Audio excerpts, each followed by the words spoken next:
Um, Welcome everybody to today's Childcare Special Committee. I am gonna pull up, let's see, let me pull up, first I'll pull up what I have with the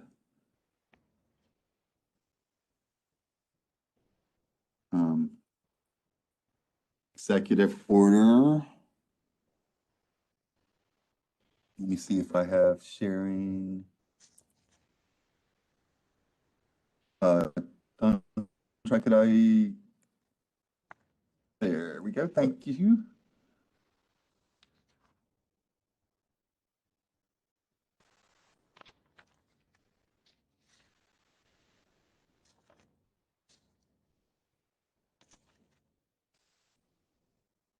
All right. Can everybody see that?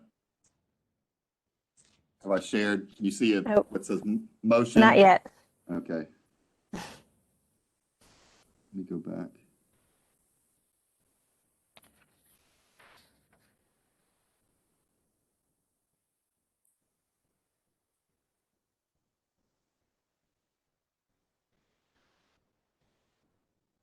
Is that it?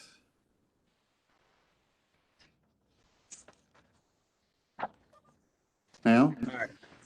No, actually, you're sharing your screen, Tom. So we've seen exactly what you see, and you're probably looking at Webex right now. It's an alternate option. If you stop sharing, you can either share your screen or you can share from the direct application that you are actually showing the slide on. Okay, well, at some point, twice in there, I did have my Word document up. So now you're not seeing my Word document? No, sir. But if you minimize, what are you seeing right now? Just your Word document? Well, right now I was, but now I've gone back to the screen. So Okay, so yeah, what you can do right now is if you minimize what you see right now and then pull up just your Word document, that'll be fine as well. Okay.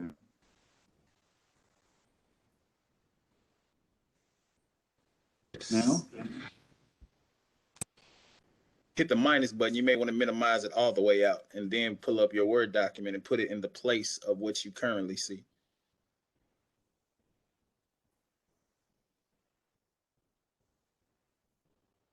Put the X, won't that shot log me out? Yeah, the minus beside the box. Do you see the minus? Oh, I see to it. the left? Got it. Now? Now we see nothing. Can you pull up your Word and put it in the place of? Okay, so let's stop sharing my, okay, let me stop sharing. Yeah, stop sharing. And let me go back to share. And I want to share content. Share content. Share content. Share content. And then select the application. Microsoft Word will be the third one. You want to select that. I believe that's what you're trying to do. It. Still no? No. All right. I'm going to go ahead and just read the executive order.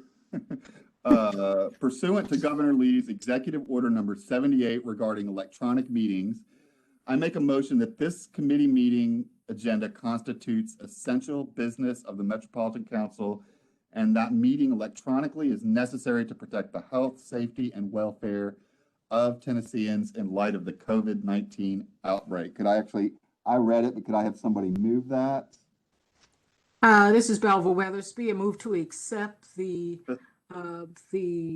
motion to conduct an electronic meeting as just referenced. Thank you. And a second? Second. Thank you. And all in favor? Aye. Aye. Any against? All right. And I believe Judy sent everybody the minutes from last time. Did we see anything that needed to be corrected on those minutes?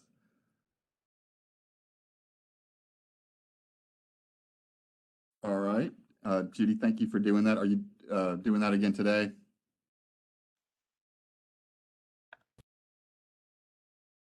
Oh, where'd she go?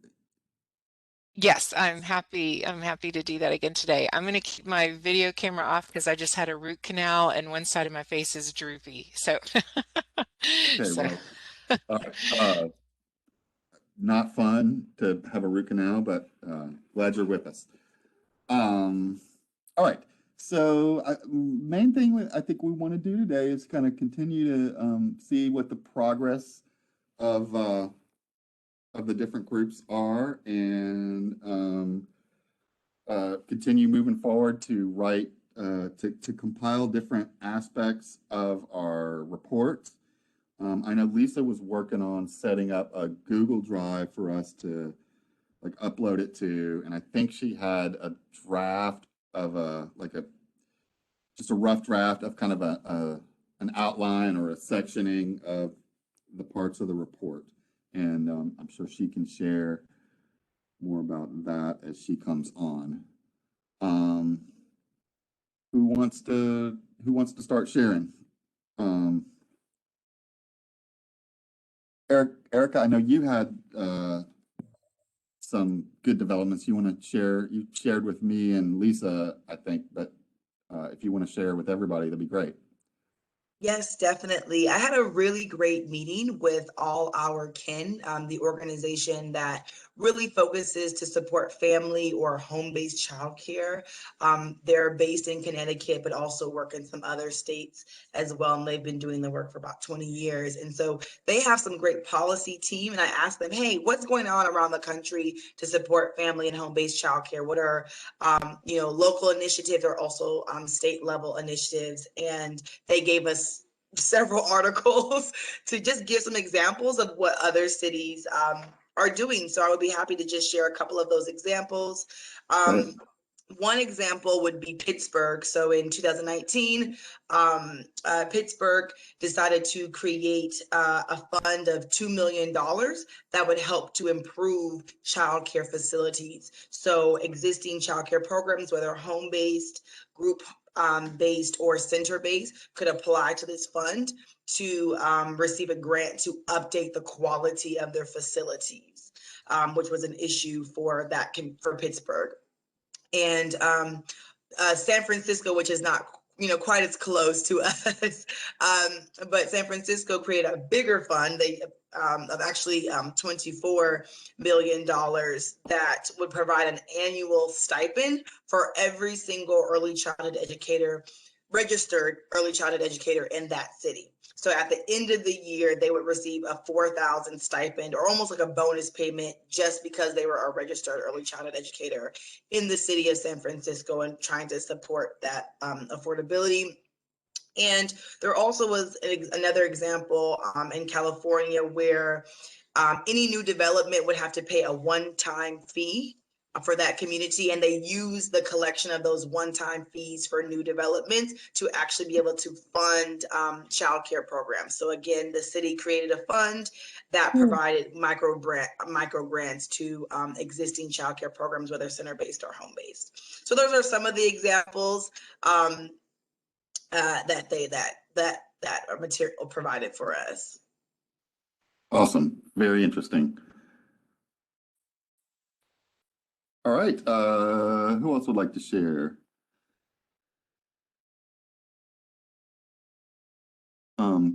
Christy? Sure. So I am still waiting to hear from Cheatham County and also from our contact at the chamber, who's the person who is their lead on childcare issues. So hopefully getting to talk to somebody who, an employer who supports on a smaller basis than we know is true for Dollar General and Vanderbilt and HCA. But I did talk to the person who's been coordinating the Dollar General program. And one of the interesting things that he had to say is that the way that Bright Horizons manages the project, but one of the ways that they allow for fluctuations in enrollment to meet, because I mean, I would think as an employer, one of the things that's hardest is to predict how many children you'll have and need to have a place for. So they have, when there's space available, they open it to the community. And so that helps them offset cost, which seems like a no-brainer once you hear it. But he also had a chance to tour the new HCA facility through that Bright Horizons is creating. and found that to be very impressive as well. And then the other piece from Bright Horizons in particular that they offer is a place called Bright Spaces, and it is for children who are experiencing homelessness. And we have a couple of sites, or a couple of spaces at the Safe Haven Family Shelter. So I just thought that was a really nice kind of give back. I think one of the things that we've talked about is quality, and also livable wage and opportunities for people who are teachers for professional development. And one of the things that Bright Horizons does is offer employee reimbursement for furthering their education. So, Wow. all very interesting and complex. I think the other two things I've been reading are there a couple of very thick volumes from the National Research Council on transforming the cost of healthcare and also transforming the workforce. I can send the links to those in an email if that's useful. The PDFs are available online. They're pretty thick, but I think it gives a nice overview of the nature of this challenge in our country. And you said healthcare, you meant childcare? Yes, I'm sorry. Okay, no worries. HCA is on my mind, right? I gotcha. Yeah. Healthcare is on all our minds these days.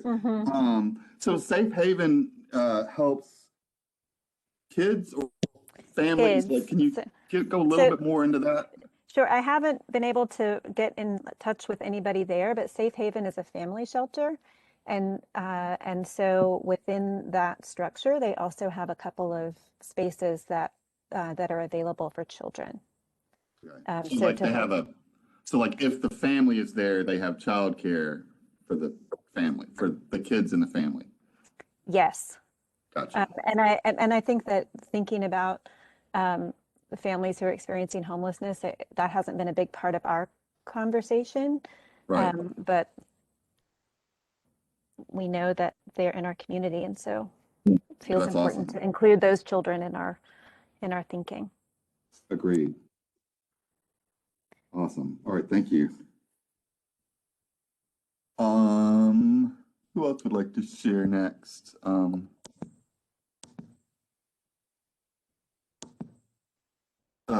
Judy? Yes, I had a great conversation a couple of weeks ago with Erica and with Lisa Wiltshire. And I know at our last big group meeting, I had talked about reaching out to this United organization, United for Hope, that already partners metro schools with area congregations for tutoring and support of all kinds, and that I've been talking with United for Hope about, first of all, they're interested in having a forum where we educate, raise awareness about the importance of early childhood education, and see if any of these congregations might be interested in that doesn't currently have a program. Maybe some of them would be interested in hosting one. But one thing that Erica and Lisa, one idea they had that I think is a really good idea, that's an easier place to start, is pairing volunteer, much like United for Hope already pairs volunteers with metro schools, to see if we can pair volunteers with existing struggling childcare facilities. And that those places would love to have volunteers come and read to the kids, or volunteers providing more supplies. And because as we talked, and I think Melanie really pointed out, that those vouchers that those places get aren't covering everything. So I've been talking with the Stan Weber. We're going to meet again. So that's my new idea. I'm going to pitch to him. Thanks to Erica and Lisa. And then I also met with Gina Tech with the Community Foundation of Middle Tennessee. And she talked about all these support services that the Community Foundation already has in place for small childcare providers and to help people get started. And so I think maybe one of our roles would be to let people know about that. Because as much as I personally know about the Community Foundation, I didn't really know about all these specific resources.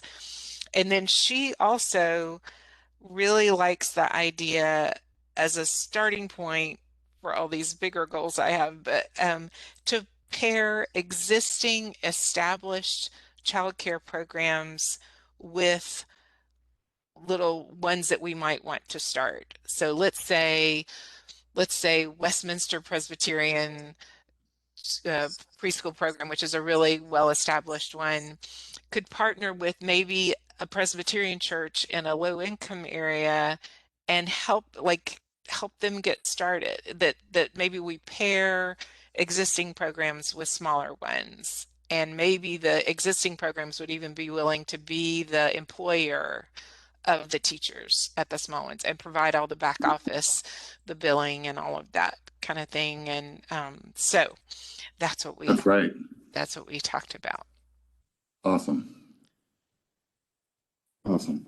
So what do you think, what do you think, Community Foundation, like, sure, I'm certain that they are already to some degree, like, promoting the services, the support services that they have. And I'm just trying to think of how we could do it in a different way that kind of supplements what their outreach are, their already existing outreach, and how we might. Did you get a sense of how they share their services? I mean, I'm sure they have a good email list. And That's a great question, and Erica may know more about that. But I just think that whatever our kind of final product is, whatever, like if we could have one or two sentences about if you're wanting to start a new program, the Community Foundation has this website with all the resources. If you already have a program, they have a website that you can join to have substitute teachers. So there's some really straightforward resources. But Erica, do you know how they currently are trying to share this information? And Melanie can also speak to this. They have a website, Childcare Tennessee, which is not necessarily specific to Davidson County, but you can register for that website, and that's how you're going to get all of their information, the resources. And so, yeah, that would be one way. And they do work with DHS, and they work to provide like enhancement grants for childcare programs. They also are going to be launching an establishment grant at the state level. So a new program, there's $1 million fund that DHS will be providing establishment grants for new childcare programs. So yeah, and you just have to register for Childcare Tennessee to be able to access that. I would also, to add on to that, there are other organizations that are kind of working in a similar space. So I know that Lisa Wiltshire is working with a group to be able to support that, right? This Childcare Tennessee really is more of a state level focus. They work throughout the state. And so I know that there's a local group looking to be able to create resources to really be able to focus on Davidson County. And so I know Lisa will be able to join, and so she will be able to speak to that point. Yeah, and Melanie, if I'm missing out any other organizations that are also kind of working in that space at a local level, please feel free to add. Yeah, I think you've covered the ones that are really providing those direct services. I think the other great thing is that there are a number of groups convening like this group to acknowledge and try to address these challenges. And so Erica and I are both, along with Lisa, on several other work groups together through, one of which is through the Blueprint, which obviously is managed now through United Way, and really under the lens of addressing reading scores. But again, this high quality early education is a big piece of that. Another group is ACE Nashville, from the policy work group. So I think that's the other piece, is that there are, then the chamber, has been mentioned.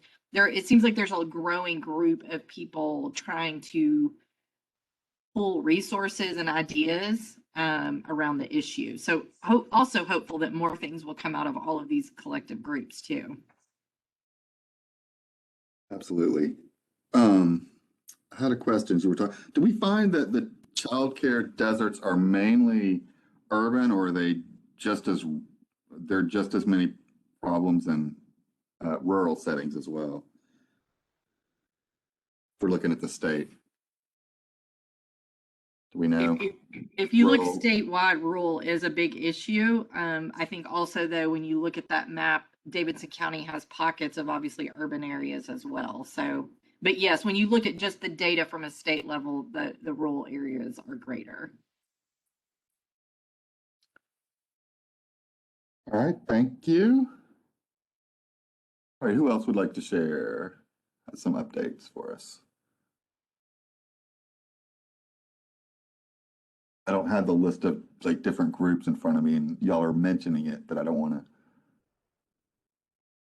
be repetitive, but want to make sure I'm not missing anybody.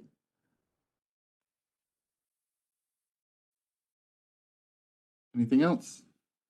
So I guess let's hopefully Lisa will come in before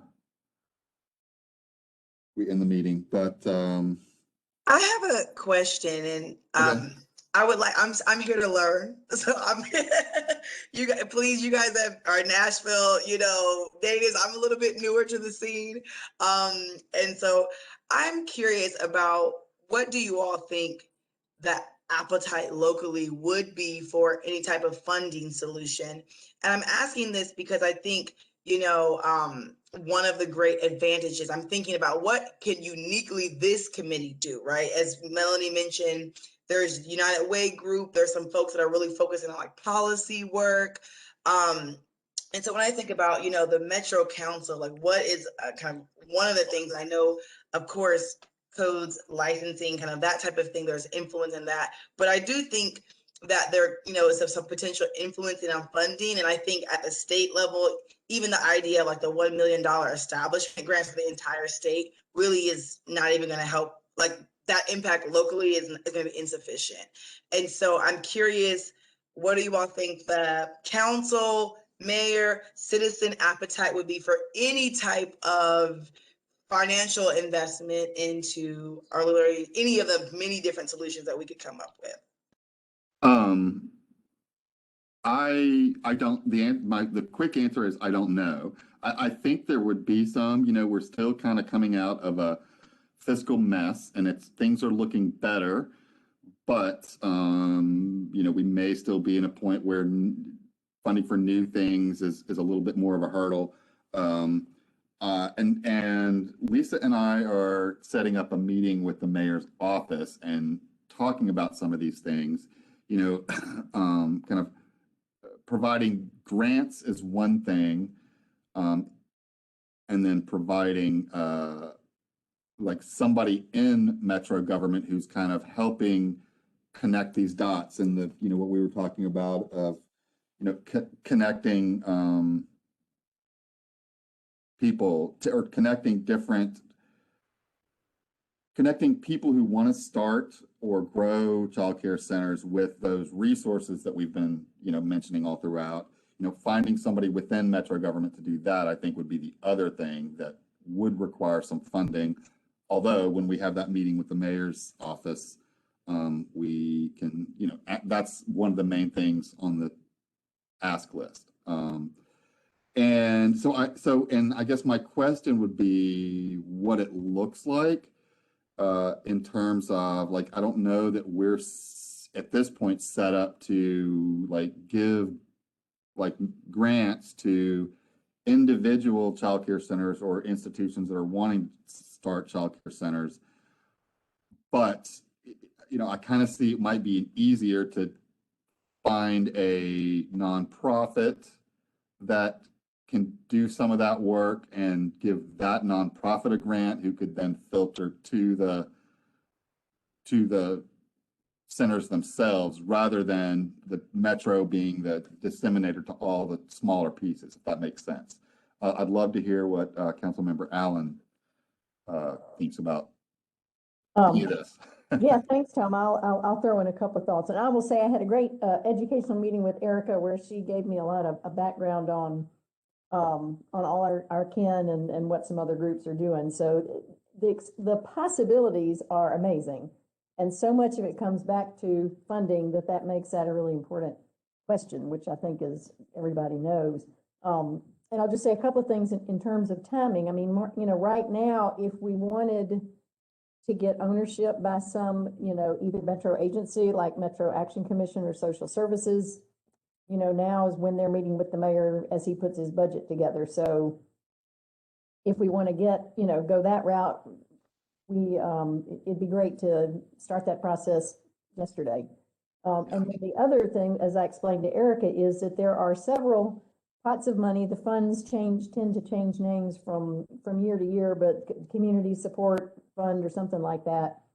And the way it worked last year was the mayor's office essentially set aside $1 million and then assigned several different departments who were subject experts to run the grant process for that. Like the library did the youth and education stuff, and I think Metro Social Services did some of the areas that would have been related to childcare. So, if we can push for more funding there at this point in the process, then that might open up the possibility that more grant money would be available for that. And again, the whole pot last year was $1 million for 4 different departments for 4 different buckets of categories. So it's not like we can get the 24 million, like other cities have done. But, anything that can start something that we can point to as a success, it's always easy to add to stuff when you can show that it's working. So I'd love to see this group be able to have some definitive enough requests that we can make a difference in this year's budget, even if it's just to get something pilot or demonstration. Yeah. And certainly Erica's mentioned some things that are going to be happening with other funding anyway. So maybe we just tack on to that or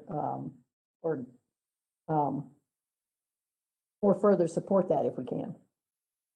Makes sense. I would say one thing I'm curious about, because we know that the facilities plays such a huge role, which I think is, Judy, one of the beautiful parts of the work that you're talking about is these, spaces that are sitting empty while children need places to go. I wonder if there are buildings like that in Metro that aren't being used right now, or spaces inside buildings. I don't know. Just schools. I mean, you look at Stoke School on Belmont Boulevard. It's been, some of those would require some work to get going, but it wouldn't be that hard to come up with an inventory of those. Yeah, that's something that I did talk to Mike Jameson, and that was something that he actually, I think it was Mike Jameson that mentioned that to me, that he could get me a list of Metro properties and we could kind of look at that. I'm pretty sure now I'm kind of wondering if it was Mark North, but I don't think so. I don't think he talked about that. And I have talked to school board folks. Like I've talked to a couple of school board members who seem a little more jazzed about it than or more open to it. I guess one of the meetings the education committee had with the leadership and NPS leadership, school board members were there, but so was, Dr. Battle and Hank Clay and the head of HR, whose name I'm blocking on right now. Shannon Hall? Huh? Shannon Hall or their HR? Their HR. Yeah, Metro Schools HR. And we had two meetings with them where they talked about funding. And I don't want to get too deep into this, but their big things right now are teacher pay, which I agree with. Partly they're, concerned about attracting and retaining teachers. And so I've taken every opportunity I can to say, some employee childcare could be an incentive. I think they're really wanting to really focus on at least the staff is really wanting to focus on the salary aspect of it right now. So I wouldn't see, like, I think I planted some seeds of thought, but I wouldn't expect something major to happen this year. And then the second thing that they're asking for increased funding for is social emotional learning stuff, which I'm all for. I'm not sure that they have the best plan, but anyway. But that's a good point about the facilities, and I will follow up with Mike Jameson, and Lisa and I kind of talked about the two different people in the mayor's office. Mike Jameson is the council's liaison to the mayor's office, so he's the person that we speak with most frequently. But she mentioned somebody else that she had a contact with, and I'm trying to remember his name. Is it Robert? Let me look at the name. And so that's something that when we meet with him, we can ask that very question. Robert Fisher seemed to have some interest in talking and discussing with this. So that's who we are asking for the meeting with, among others, but one of the key people. And we can try to, at that point in time, if not before, try to get that list of Metro facilities and see what kind of, if there's anything there that looks like it could be converted or, leased out on a, maybe with a subsidized level, maybe, I don't know. But yeah, I will follow up with that. Thanks for bringing that up. I have a couple of thoughts, and I apologize if this has already been said. I ironically am without childcare during a childcare meeting. Oh no. So I haven't been super focused, but is there, I know we have a giant stimulus package coming out, and part of it does include funds for childcare. Is that an opportunity for us to jump on something innovative that we can do? So that's like one thought. And then the second thought would be, and this is just like a random idea, but as Metro grows and we start opening up more schools, whether that's a traditional public school or a charter school, can MNPS put some sort of stipulation that a child care facility goes into it as they start to build their school? Because it seems like facility is such a big issue that as they are going to build anyway, it'd be beneficial to put it in as like part of that charter. I'm not totally sure I understood the last part of that. So you're talking about charter schools? So either or, Okay. So yes, charter schools, right? So as this, I guess, state at this point approves charter schools, could there be a stipulation that as they find buildings and build buildings to include a piece of that building for a child care facility? And then as Metro, right, like Metro is not the, or charter schools aren't the only schools opening. Like I think Waverly Belmont was a new school that was just built a couple of years ago. So that also could have been, there could have been a spot had there been a focus on it, is what I'm wondering. It's just an idea.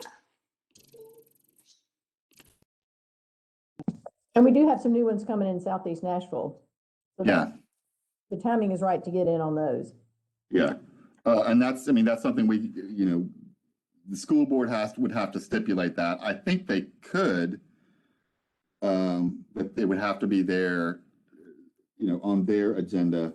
And we did talk last time and or the time before about sometimes there can be difficulties with that in terms of if they're on the same property, who is the like permitting authority, I believe.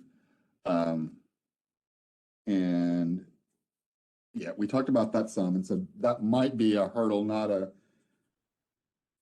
hurdle that can't be overcome, but would have to be considered. Because I know we started talking about like other buildings near a set of schools that might pool employee childcare for several schools.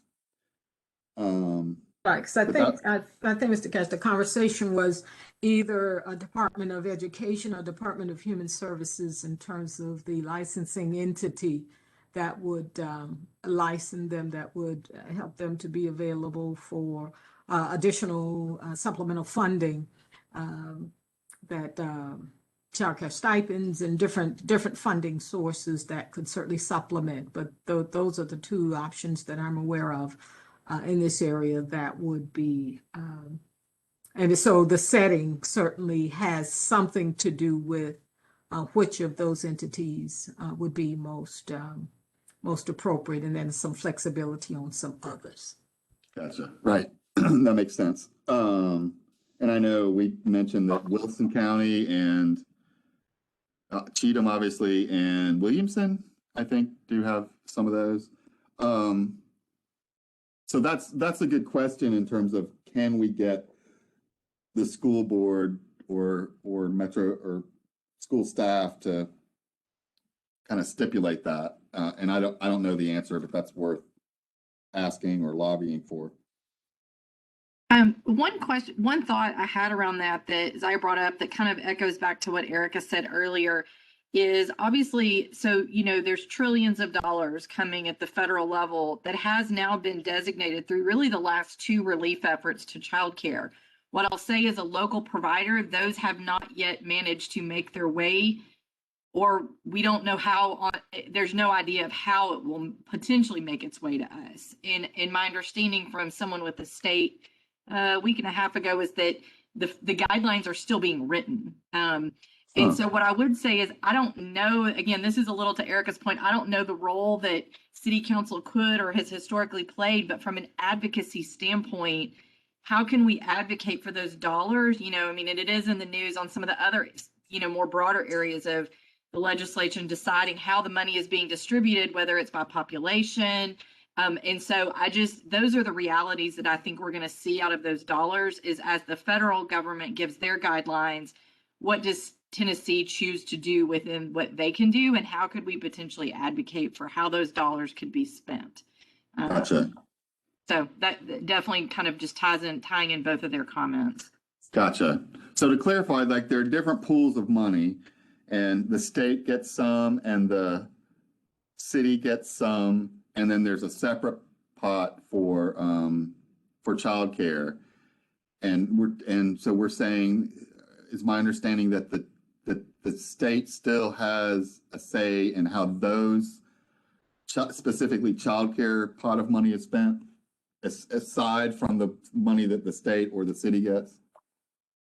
Correct. There is, and how much control the state will have versus what the federal government dictates. That's, I think, part of the question. But yes, there is absolutely a bucket of money that is designated for childcare. Gotcha. And in that relief effort.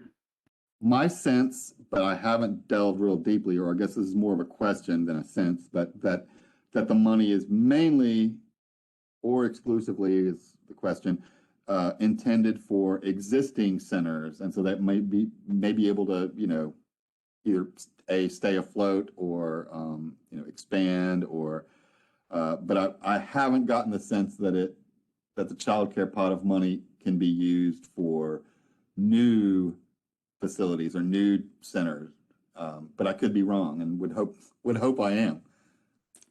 Do you know anything about that? Or is that part of what they're deciding right now? I think that could be part of what's being decided. I would say that just based on some of the other money that wasn't even designated to that degree, but it seems like some of the wins of how states have spent money were part of why the federal government did create that stipulation of childcare funding. How do you provide business relief grants? So you can incentivize employers to keep teachers on staff versus lay them off.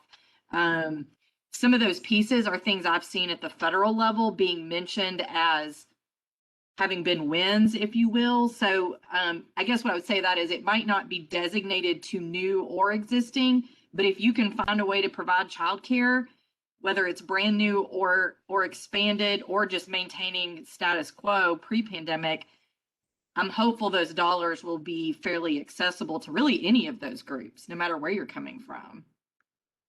Because we know childcares have closed amidst the pandemic. And beyond that, we also know that the spots have only decreased. And the reality part of that is because we have a hard time finding people to accept a spot right now. You know, it's gotten progressively better as vaccines have become more available and things like that. But we're just still barely coming out of this period of time where parents weren't able to pay or comfortable sending their children either. Right. Right. I know my wife's preschool, like they were closed for, gosh, a month or a little more in mid-spring of last year. And then they closed earlier this year just for like a week or two because there were some positive tests across some classrooms. Anyway, I was going somewhere with that. And I know, I know that it's just in the last month that they've gotten back to their kind of pre-COVID enrollment numbers, and it, you know, it was they worked really hard to fill those spots, and there may be some classrooms that aren't quite still back where they were. I have a question for both Melanie and Belva, and for two different questions. So for Melanie, from your perspective at St. Luke's, being a direct, you know, provider, what do you like, you know, in your heart, like if there's anything that Metro Council could do now, you know, what's like on the top of your mind, right? That you feel like this is what we need support with. And I kind of have that same question for Head Start, you know, for the families that you all serve, you know, what in terms of childcare more expansively and their needs around childcare, what do you think that Metro Council could do to support your work at Head Start and also to support the needs of the families that you serve? Great question. Belva, I can go first. Go ahead. Okay. You know, I think that advocacy piece, awareness building, the awareness building is a big piece. I do think, back to your point, Erica, the funding, and I agree with, even if it's just a really small sliver, it brings awareness to the issue and it shows the city's investment in creating a solution. So I think that's, and has been mentioned, there is that pot of funds that community partners are familiar with. I mean, we've applied for that funding. The last, you know, couple rounds being managed by those city departments makes a lot of sense because it has relied on their skill sets that their teams have. But so I think a lot of that is already in place. So but again, to your points, I mean, it's a tough fiscal year, but at whatever point that could be built in somewhere, I think would be important. And then the other piece is really the, you know, things you've already talked about, but the infrastructure. Are there facilities that could be used? Even if you have a free space, you still don't have enough money to operate without other funding, but it is at least one hurdle off the table. And so I do think this piece of or underutilized buildings could be a neat idea. And that same thing, like what are those codes requirements that maybe the state has their rules, but within Metro, there could be, you know, a real deep look at, or is there any way to make it easier, at least at the local level? So much of this is governed and dictated at the state level, but there are pieces that zoning and space or two that I think the city could really play a role in. All right, and what I would add to that, certainly in agreement with that, the three things that I see, and my partner in crime is also on and may want to weigh in. Dr. Fondren is on, but what I would say is the three things that I think we are seeing in terms of needs really are recruitment and retention of qualified staff. Sometimes we feel like there's a revolving door and having to make lots of adjustments, and so the pay parity is such a huge piece of that. And that goes to the awareness and the value and the brain science that tell us that if we don't get it right here, then it's not going to be right when they get to elementary school and so forth. And we know that we are the choir, so I'm preaching to it. So we really get it, but does the community get it in a way?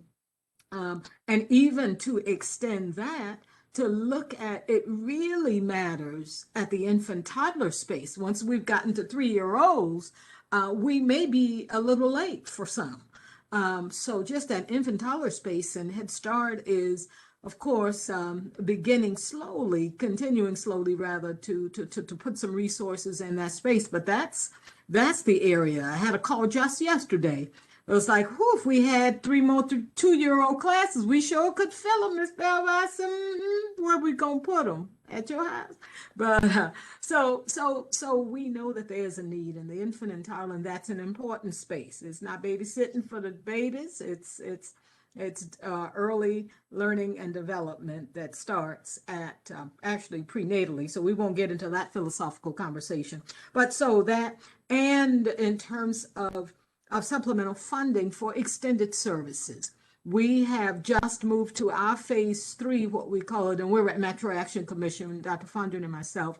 And so we just moved to a almost all on-site services. We have been virtual since August, and then in end of September 28th, we moved to a hybrid model. And just this month, we've moved to a more on-site models. Got some families that still aren't ready to come back on site. I was like, well, maybe I'll come a day or two. So I think those 3 areas are huge. The pay parity piece, which is the recruitment and retention that feeds into everything else that happens in our settings, the extended services, and then the services for infants and toddlers, and spaces for that, partnerships that might help with that quality, keeping kids safe, and having the kinds of experiences that matter for them. So that would be my 5 cents worth on what we see. Dr. Fondren, anything else you want to add for us? All right. Great, that's very helpful. Yeah, I like that you talk about both, like later gains, how early childhood education helps with later gains, but also you also talked about the experience, itself, that sometimes we have groups that talk about early education in terms of, third grade reading levels. Well, that's important, but so is the experience that the 2 or 3 or 4-year-old has while they're 2, 3, and 4. But I like how you balance both of those things. I have one follow-up question about the pay parity, and this is just me not knowing. Who sets the pay? Where does the funding come from for paying your teachers at Head Start and Early Head Start? Is that another combination of 100 different things, or is that Metro decision? We are very fortunate to be in a city who supports early education, so we're part of Metro government. As the grantee through Metro Action Commission. So we do get some funding, but the primary source of funding is federal through the Department of Health and Human Services Office of Head Start. That's in the Office of Children and Family Administration for Children and Families. And so they are our primary funder. But we couldn't do it. They're part of the expectation is that we raise at least 20% of what they give us. We go find it. So Metro government helps us find it, as well as some other partners that we have in the community. And so basically within those parameters, we set what is customary, what is affordable. And one of the things that we have just done is our goal has been to get everyone to a level of no less than $15 an hour. And so we have just had some resources identified, supplemental to the Head Start monies, to be able to get that movement. And we have some others that we are not in a competitive wage based on their position, their function, and their credentials. That we've got lots of folks, one on the call right now with doctorate degrees. they call me Dr. Belva, and I said, just speak it as though it were. I don't have mine yet. But we got lots of folks because it's it's certainly commonplace to have that around there. But the pay for the positions is just not comparable to what we have in the school systems. Let's just keep it real. And some other areas that serve different age groups or in different communities, serving different populations. That it's just the reality of the land in which we live. So, but we have to set that within the monies that are allocated. We get a little bit of flexibility, and we push it. Let me tell you, we do. But still within that, there's still limits to what we can afford based on what we have. Okay. And to Erica's Thank you. point, about the funding, I think that we're talking about opening up additional classrooms in schools, but if we don't have the staffing, That's it. going to be huge if you have a lot of empty classrooms but no one to fill it. And people equate quality childcare with pay of workers sometimes, and people don't want to. We have a lot of people who are unemployed, and this is an optimal opportunity to provide some kind of program for people who want to gain a new skill. I think that we should look at those types of opportunities for individuals as well. We have cohorts within Head Start where we pay for our parents to go back to school to become certified or credentialed to work in our program. But even at that, the pay is in no way comparable to what others are being paid. So funding would be an excellent place to start for our group. Yep.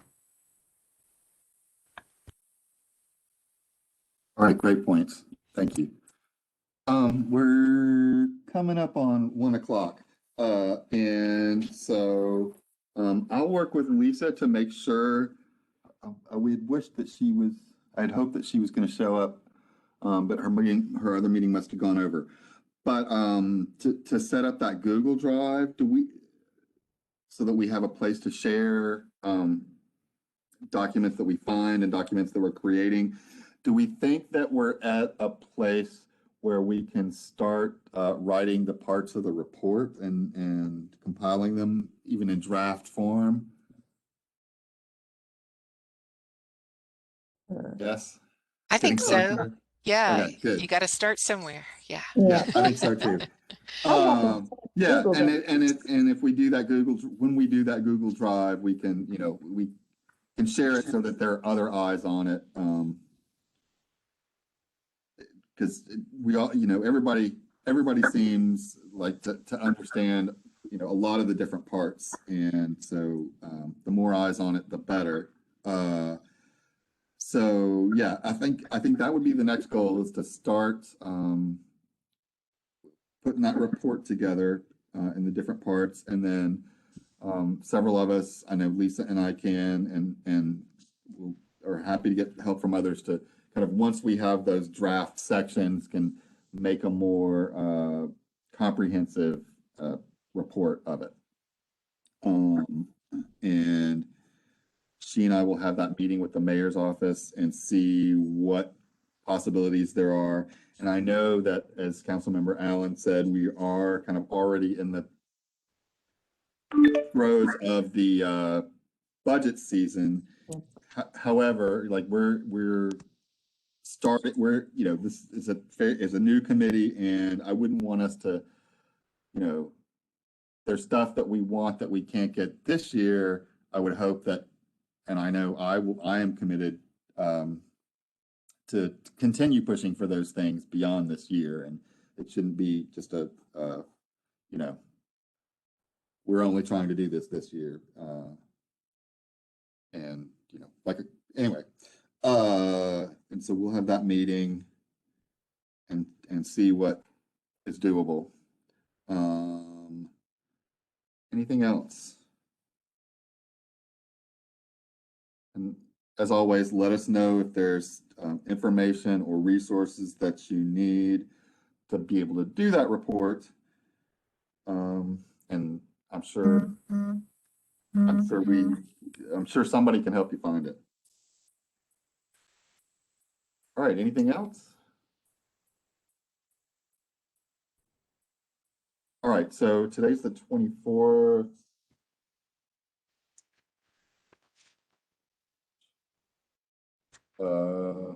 So I'm thinking the next meeting around the 14th, like that's 3 weeks. Does that sound good? It gives us some time to finish researching and get started on the draft of the report. All right. Unless there's anything else. Thanks, Tom. Thank you. All right. We Thank are you, everybody. adjourned. Y'all take care. Bye-bye. Thank you. Bye. Do the same.